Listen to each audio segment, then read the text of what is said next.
আসসালামু আলাইকুম। বিসিএস এবং অন্যান্য সকল প্রকার সরকারি চাকরির জন্য যারা প্রিপারেশন নিচ্ছেন তাদের জন্য প্রত্যেক বিষয়ের জন্য আলাদা আলাদা বইয়ের লিস্ট। প্রথমে বাংলা ভাষা ও সাহিত্য। এখানে আপনারা অগ্রদূত বাংলা, জজ বাংলা এবং শিকড় এই তিনটি বইয়ের যে কোনো একটি বই কিনবেন।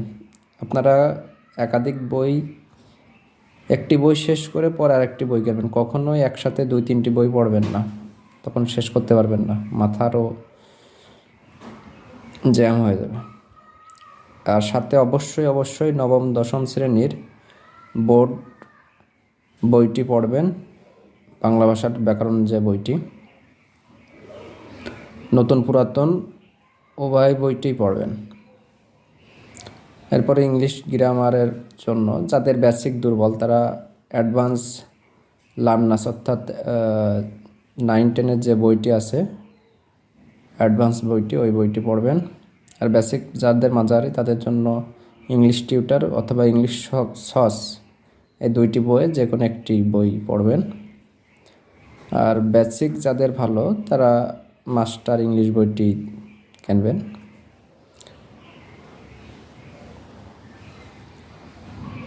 এরপরে ইংলিশ লিটারেচার, এখানে আপনারা গেটওয়ে টু ইংলিশ লিটারেচার বইটি এবং জর্জ ইংলিশ লিটারেচার এই দুইটি বই থেকে যে কোনো একটি বই কিনবেন।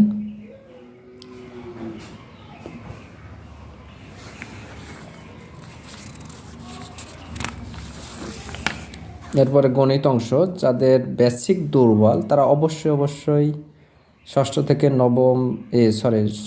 থেকে দশম শ্রেণীর সাধারণ গণিত বইটি অবশ্যই পড়বেন এবং সাথে নবম দশম শ্রেণীর যে উচ্চতর গণিত বইটি অবশ্যই পড়বেন।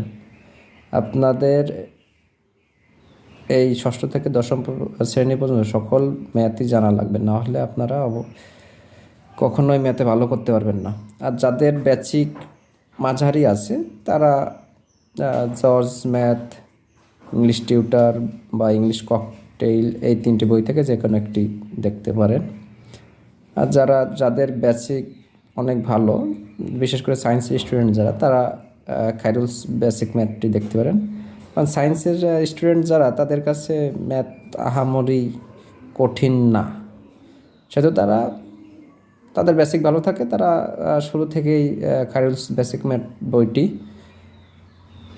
প্র্যাকটিস করতে পারেন।